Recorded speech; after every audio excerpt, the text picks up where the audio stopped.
How would you like a weird yet fun way to read faster and remember more? Consider interleaving. It's a cool way to keep reading while simultaneously giving your brain a memory-boosting break. And the best part? As you weave between different voices in different books, interleaving encourages what is called diffuse thinking. It also helps you break up time spent on a dense book with lighter versions of the same information, or something entirely different.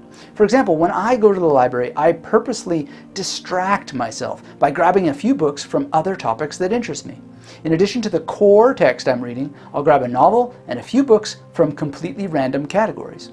This strategy helps make it easier to take interesting breaks and set little mini goals, while also taking breaks from such intense amounts of focused attention. I like to think of interleaving as an if this then that algorithm. Finish one chapter, then peruse an interesting book, then finish another chapter, then pick up the next book, etc. Don't underestimate the power of giving yourself a shorter reading goal and then allowing your mind to wander. It's well documented that it helps us understand and remember more. There's a ton of science you can look up for the research on this, and Robert Goldstone's work with Paulo Carvalho is some of the most interesting. They've shown that interleaving is not only good for memory, but also helps grow your critical thinking abilities. This happens because information features both surface and deep structures, and interleaving gives the brain time to really get into the depth of matters. Give it a try. Up next, I'll share more powerful tips for reading faster, some of which are highly counterintuitive, which is one reason why taking time to explore them through practice is, on its own, of great use. Hi there, this is Dr. Anthony Metivier, and you're watching part 3 of our playlist on how to read faster without sacrificing comprehension and remembering.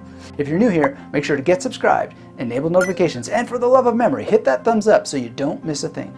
That's important because there's so much bad information out there from so-called speed readers who don't really demonstrate a deep understanding of what learning is really all about.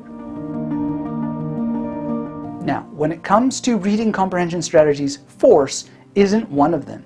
In reality, we read precisely because we don't understand and should acknowledge that we will always not know what we don't know.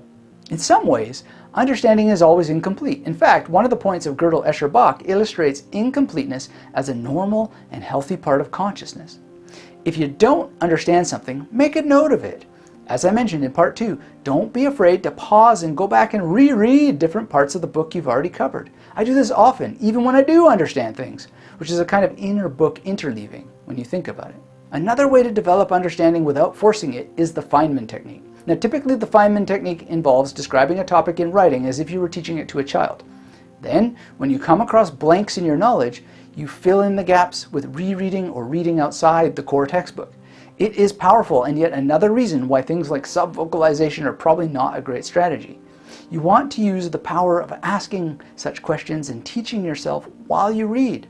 Now, we'll have more to say on sub-vocalization soon, or you can learn a ton about it now on the Magnetic Memory Method blog and podcast. In all things, be humble enough to realize that your fullest possible understanding is always yet to come. It's a process forever held in beta, and that is a very exciting thing when you stop to think about it. Now, not to overdo my criticism of sub-vocalization before creating a full video treatment for you on the topic and why suppressing it is such a bad idea. If you've already heard about this technique, in my experience, it's just a really bad idea. And when it comes to reading faster, one of the quickest ways to overcome a hurdle is to read something you don't understand out loud. Not only out loud, but also at different speeds. And realize that your lack of understanding might not be your fault. Even the best authors are capable of writing unclear sentences. Heck, even the best authors on the planet are capable of garbled paragraphs, pages, and even entire books. So when you can't work out what something means, there is no shame in reading out loud. It's probably not even your fault.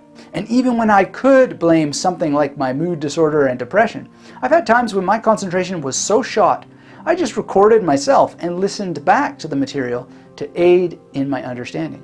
Are my thoughts useful? How do they behave? What the heck does he mean about that? Well, I guess I'll just narrate it and try to figure it out, like you should do. So if you want to know how to read faster and comprehend from someone who has hit rock bottom and still wound up getting a PhD, that is exactly how I did it, in a nutshell. Rather than suppress vocalization, I embraced it, and I recommend you do the same. Now, as a final word on the topic of how to read faster for now, let me say this. I've not only taught reading and comprehension at several universities, including critical thinking courses, I've been reading my entire life. And that is the ultimate secret to how I've managed to read so much so quickly. I read, and I also withhold judgment as a matter of course. Here's what I mean.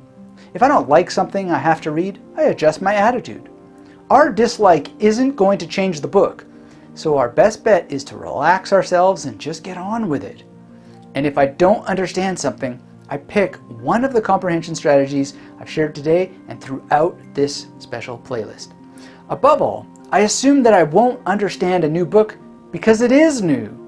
Coming to gradually understand topics and make connections over time is where all the fun lies, and demanding immediate understanding only chases that fun away.